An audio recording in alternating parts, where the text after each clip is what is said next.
Spider-Man has gone through countless variations in comics, movies, TV shows, animations and games. And as the role evolved, so did the sound design. When I was rewatching the movies, I noticed that Spider-Man's web shooter wasn't just a copy and paste sound effect. Each version of the sound represents a specific design choice or ability that the character has. The essential elements of the sound are always the same: the shoot, the flight, and the impact, but somehow it always sounds unique. So today, I'm going to break down Spider-Man's web shooter and recreate my own from scratch. As always, I like to design my sound effects from real-world recordings. And the cool thing about this episode is you'll be able to find most of the sounds from things either lying around the house, the supermarket, or the recycling centre, making the recording process relatively straightforward. But before we recreate the sound, it's important we understand more about our character and how Spider-Man's web shooters actually work. The web shooter is a gadget that Peter Parker invented to wear on his wrists. It's used in many different ways, such as sticking people to walls, sticking people together, web slinging, and more. Two versions of the web shooter I thought highlighted cool character design were Tom Holland's in Spider-Man Homecoming. Both have a somewhat synthetic mechanical thwip as they're being shot from the device, but they differ slightly in sound due to the way they're built and how advanced the technology is. There are also instances of Spider-Man where the web shooting ability is a natural mutation from the spider bite and he doesn't need to build a web shooter at all. This web shooter has a much more natural and organic sound to it, which ties in well with the character design. If you compare Tobey's organic version to Tom Holland's highly advanced web shooter, you start to understand the thought process and decision making for the sound design. So for this episode, I'm going to take the character design from Tom Holland's latest movie and use it as reference for my own web shooter sound effect, designing a modern but organic web shooter. Linked in the description is a small free library from a few sounds recorded in this episode, so you can take part in the sound design process even if you don't have an audio recorder. As always, there's a blog post on the Learn page of my website which goes more in depth on the sound design process and recording techniques. Any additional libraries you purchase on the website helps to support videos like these. You can find all that good stuff and more over at rarefindssounddesign.com. Okay, let's begin. To make the design process easier, I split the web shooting sound into three main elements. The shoot, which is the initial sound, the flight, the wispy flutter throughout the air, and the impact, which is the stick and splat of the web hitting a surface. I also designed two versions of the sound effect, so you can hear the difference between a long, consistent web shooting spray and a short, quick, fast whipping one of it going past the camera. I'm still keeping Tom Holland's character design organic and modern, but I'm using some old video clips as reference for the movement of the web shooter. For each of these three elements, I put together a small shopping list of sounds of things to record, which did end up being a literal shopping list. During my research, I found behind the scenes clips from sound designers, Foley artists, and game directors who have worked on various Spider-Man projects. I've linked those articles and videos in the description box below. The Spider-Man I'm designing now shoots webs through a biological mutation as opposed to a web shooter he wears on his wrists. To avoid anything sounding too synthetic or metallic, I picked source materials with organic sounding textures. Here was my main recording list for the shoot sound: silly string, shaving foam, spray can, in my case dry shampoo, and my voice. Let's start with the silly string. I captured three really good recordings for the shoot sound as the can was beginning to run empty. The first few recordings were a little too airy and fizzy for the shooting sound, but as the can began to run out of spray, it started to splutter, giving you that rich, wet, pressurized expansion sound. I continued to experiment with the spluttering sound by half pressing the nozzle and recorded longer versions too. By taking little snippets of the sound and layering them up, I created what became the foundations of my web shooting sound. Shaving foam also worked a treat, but damn it was messy. I recorded squirts, handling, squelches, and unsticking. A metal spatula worked particularly well for this session as it had holes to squish the foam through. and a nice flat surface for the foam to stick to. I covered the spatula in shaving foam, gripped it very tightly in my hand, then released my grip. The shaving foam stuck really well to the clean flat surface of the spatula, and releasing my hand at different angles and speeds gave me some nice sound variations. Too much shaving foam on the spatula led to more of a squelch rather than the unsticking sound that I was after. It's just one of those occasions where you have to experiment till you find something that you think feels right for the scene. I also made sure not to completely let go of the spatula in my left hand and kept my other hand firmly gripping the handle. This was so the metal of the spatula wouldn't resonate, as I just wanted to isolate the sound of the foam unsticking. If you're going to be recording shaving foam, I would really recommend getting one which is odorless. After spraying loads of it onto a towel, I couldn't be in the room for very long because it just stunk so bad it was giving me a headache. So 100% recommend getting an odorless one if you're going to be spraying lots of shaving foam onto a towel. That being said, it did produce some pretty good recordings. Next was the aerosol spray, and in my case I used a can of dry shampoo. I felt the sound was a bit thicker and had more body than a deodorant can. Deodorant can? Dry shampoo can. I played around with different angles and pressure on the nozzle. This gave me a wide variation of sounds from pass-bys, long bursts, short bursts, and splutters. It's always good to have multiple versions of the sound for the edit stage to give you as much flexibility as possible. A lot of the sounds I recorded were relatively quiet and delicate, especially on the tail end of the sound, so it's important to hold your breath during every take. Take a deep breath, hold, then perform your action or movement. You will 100% hear yourself breathing when you play these sounds through speakers loudly or through headphones. Take it from me, who has completely c***ed up a recording session before. Finally, I recorded some shooting sounds with my voice. This is honestly what tied all the other sounds together, and you really shouldn't write off your voice for sound design because it can be so expressive. I set up my microphone with a pop filter in front, so I didn't pick up any bassy sounds or plosives from my voice. Here's an example of a plosive sound. Listen to the difference when I say the letter P with and without the microphone protection. P, P, P, P, P, P, P, P, P, P, P.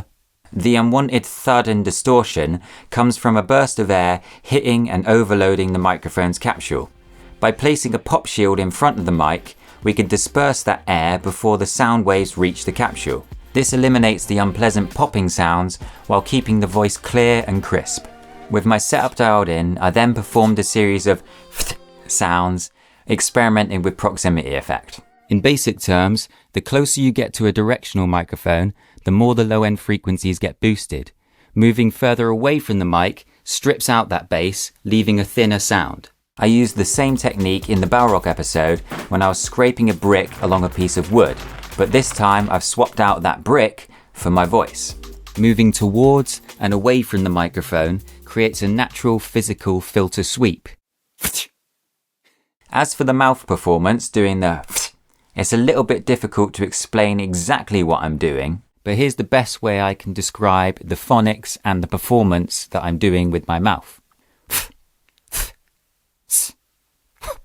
Altogether, that would sound like. I also perform the sound at a slight angle from the microphone. So this is front on. I performed it slightly off axis from the microphone. That's just so loads of wind wasn't hitting directly on the pop filter and hitting the mic, because you will still hear some of the wind hitting the microphone through the pop filter. So I perform the sounds like this. And then here's an example of straight at it. Yep, that looks weird. Anyway, when I was happy with the recordings I got, I mixed them all together with some extra sounds from the Content Essentials library to create my 2 shoot variations. Here's shoot sound 1, and here's shoot sound 2. Sweet, now let's move on to the flight sound. This was the reason I picked 2 scenes to design to. As one scene, the web shooter gets sprayed and is airborne for a long time, and the other one, it gets shot and quickly whips past the camera. My list of recordings for this was silly string, a spray can, A1 cardboard, 35mm film negatives, plexiglass from a photo frame, a tape measure, wooden sticks, the end of an old fishing rod, my voice, shaving foam, and guitar strings. The silly string and spray can were pretty simple. I just used the airy movements I was trying to avoid in the shoot sound, as they were perfect for the flight sound. For this I recorded static sprays and versions where I moved the spray can around the mic, experimenting with proximity effect again, like I mentioned earlier. You can use this to your advantage by almost designing the sound in the recording stage. Start spraying away from the mic, move it closer, then away again, and it almost sounds like the web is shooting past you already. In the original Tobey Maguire Spider-Man scene, I really liked the wiggly sound of the web flying through the air. It almost had a playful sound to it. I wanted to try and capture that vibe in my sound design, so I experimented with wiggling and playing with a few different props. Get that dirty thought out your mind. While the A1 cardboard and plexiglass from the photo frame sounded cool, it was a little bit too cartoony for what I was going for. In my head, I wanted to create a zapping boing sound that was similar to a metal cable under a lot of stress, like the cables on a suspension bridge, a radio tower, or in my case, this telephone pole. The idea was that the web has a really high tensile strength, meaning it's super strong to pulling and stretching forces. When you hit a wire under a lot of tension, you get a zap sound, famously used in Star Wars for the Stormtrooper blasters. The reason behind that zap is a physical effect called acoustic dispersion. High-pitched frequencies travel faster through solid metal cables than low-pitched ones. You hear the high frequencies hit a fraction of a second before the low ones, creating that downward pew pew sound. Recreating this sound in my web shooter tricks your brain into thinking, yes, this web is super strong, it could definitely hold the weight of a human, because you already associate the sound with something that's very strong, like the cables on a suspension bridge. For my sound design, I found that wiggling a 35mm film negative, a spooled out tape measure, and a guitar string got me close to that wiggly zapping vibe. Especially when I added pitch shifting to simulate the Doppler effect. The Doppler effect is something I touched on more in my pod racer video. You can find that one linked down below. To put the Doppler effect in its simplest terms, the sound will go from a high pitch to a low pitch as it's moving away from you. In our case, that's when the web is shot and flying away from Spider-Man, or when it's flying past the camera really quickly. To further accentuate the movement of the web flying and fluttering through the air, I also recorded my voice, a willow stick, and a fishing rod. I whipped the fishing rod and stick past the microphone, starting off strong, then shaking it more gently, trying to perform the action of the web fluttering and flying away from you. I then used my voice like a whistling sound, similar to wind going through the rigging of sailing boats. So I'll do it again. Something like that.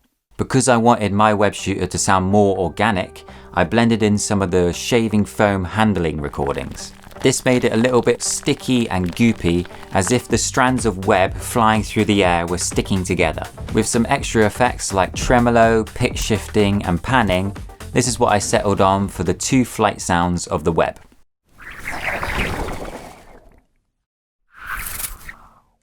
The final part of this web shooter sound is the impact, the satisfying thud and splat of the web sticking to something. In a behind the scenes clip from the original Trilogy, one of the Foley artists demonstrates how they created their impact sounds. He used a handful of 1/4-inch audio tape and a chopped up leather strap. I've linked that video in the description below. I didn't have any 1/4-inch audio tape I was willing to scrunch up and sacrifice, but I did have quite a few cassette tapes I could dismantle. I unspooled some of the cassette tape and gathered a bunch in my hand, just like the Foley artist. The natural whoosh of the tape being swung into my hand helped blend the flight and impact sounds together, as the whoosh acted like a little riser before the impact. I didn't end up recording any leather straps, but I did record a fake plant and some more shaving foam. I wanted my version of the web shooter to be a little wetter. I used the shaving foam handling recordings I got earlier with the metal spatula and synced up some of the transients of those sounds with the impact of the cassette tape and the fake plant.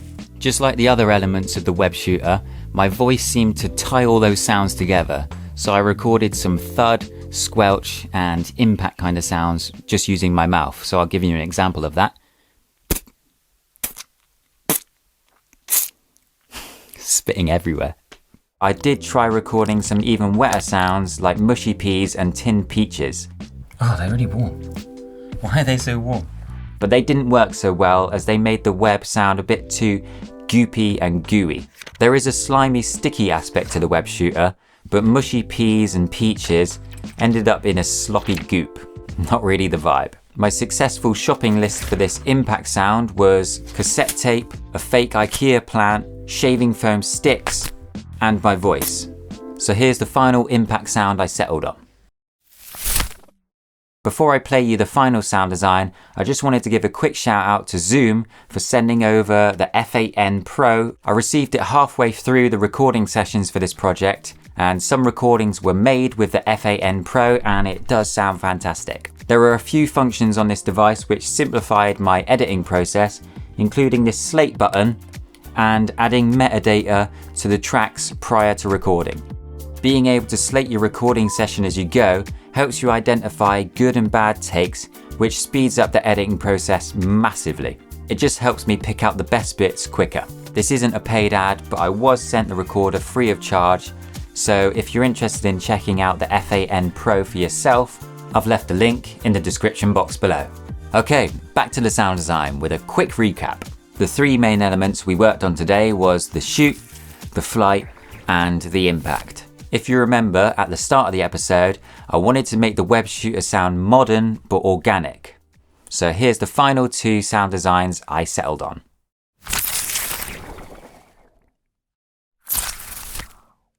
As a little bonus, I added in some background city ambience and a music track to really bring the Tobey Maguire scene to life.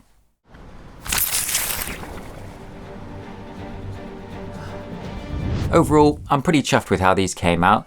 Let me know in the comments below whether you prefer a more mechanical web shooter or a more organic one.